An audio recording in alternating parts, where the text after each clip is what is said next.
Well, today, for the third year, women across the country and in Washington are going to be on the streets demanding political change. Democratic Representative from Pennsylvania, Madeline Dean, out with us now. Thank you so much, Representative, for being with us. We appreciate it.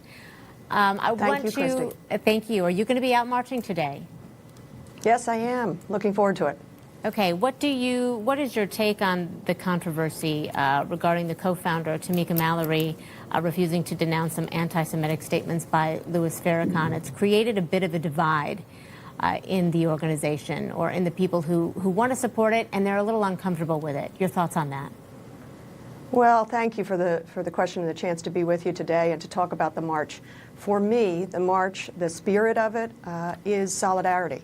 It's actually an engagement of women, repeated now for the third time, 3 years in a row, around the notion that we must be engaged, we are empowered, and that our voices will be heard. So the mission and the spirit with which I go about this march is not at all about division. It is actually the exact opposite. It is how do we draw ourselves together and make sure our voices are heard. And this last election cycle showed just that.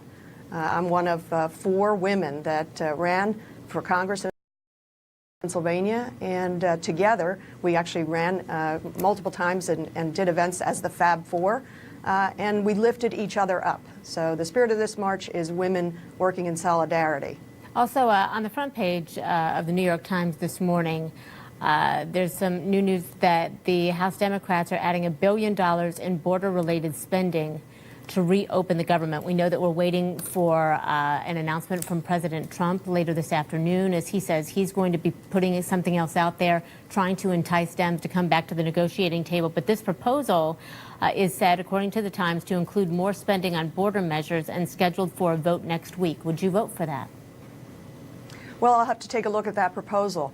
But what I will tell you, in the very few days that I have been in Congress, beginning with day one, with swearing-in day, we have voted over and over again for support to reopen this government. We voted for legislation that Republicans and the Senate passed, and we returned it to them. And it is up to them to take up the legislation so that the president will either sign it or not. Americans deserve a vote, and much more importantly, they deserve to have their government open and operating.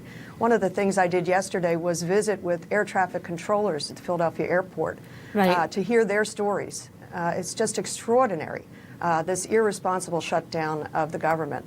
Certainly the Democrats have been at the negotiating table. They never left it.